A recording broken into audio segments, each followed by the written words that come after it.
Here's a question now. Sure. You're using a term that, at least in my mind, has very Western connotations of God. What does that mean from? Brahman. The Hindu term is Brahman. Brahman is B-R-A-H-M-A-N. Brahman is the one that is all reality, all existence, everything. There is nothing outside of Brahman that exists. So there is no separate soul. It is Brahman as Joshua, that we may think of as Joshua's soul, but actually is Brahman performing Joshua. And it is Brahman who, as the tree is the tree, and Brahman is the volcano, and Brahman is the clouds. There is no, not only is there no cosmos separable from Brahman, and there not only is there no soul separable from Brahman, but there is no anti-Brahman. So there is no evil person outside. There's no separate evil person. Just one unit of. Yes, and within this are all the things we may consider good and all the things we consider bad.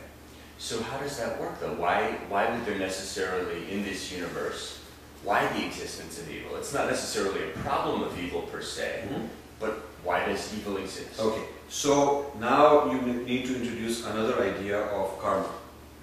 So the individual, what you would call soul, what the Hindus would call Atman, which is the ultimate essence of the self, is not a separate thing from Brahman, but is Brahman playing all these different roles.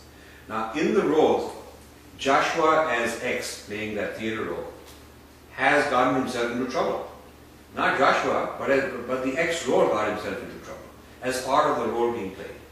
Right? So he's in trouble and he's facing some consequences. Joshua as Y, which is another role also going on, did some great things and got a big reward out of it. So yeah, he's having a good time. So it is Joshua performing X, suffering, and Joshua performing Y, enjoying. But neither of them is coincidental. They are the outcomes of their own actions. That's karma. So karma is the account that a soul, if you will, but we will use a different term, carries from one life to the other, taking forward its deeds in the form of like a bank account. So this is why some people are born with gifting, some people are born handicapped, somebody is born in Bill Gates' house, and somebody is born homeless. So it's not arbitrary, and it is not that there's an unjust God or a God that is randomly handing out things. So it's equal opportunity from the starting point. So karma is equal opportunity. It's a system of justice. It's a system of accountability. It's a system which says that nothing happens which is unfair. So when we perceive something which is negative, bad, evil, or we call it that way, actually it's coming to us from our own actions, which may have happened in a prior life. So it's ultimately a just system. Your starting point is determined by your prior actions. Correct. And then where you go from here is also determined by your actions in the present life. Right. Now an interesting consequence is that my past is not from my father, biological father, but my Rajiv's previous life.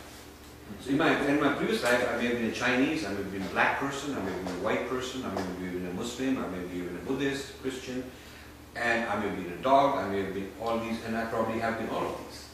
So since I have gone through many, many lives and had many roles in those lives, I am actually the sum total of all that experience that I've gathered, good things and bad things. And so I'm born to manifest the cumulative effect of all those karmas I've done. This means that I cannot have too much allegiance to a particular bloodline or a particular race. So reincarnation and karma also are an antidote to bloodlines and race. Because the presumption is that you've been part of all races, all bloodlines. So a person doesn't have to be too obsessed with the history of this lineage and this ancestry and this, this ancestry.com. I mean, the point is, to me, my biological ancestry through my father is not really my past history.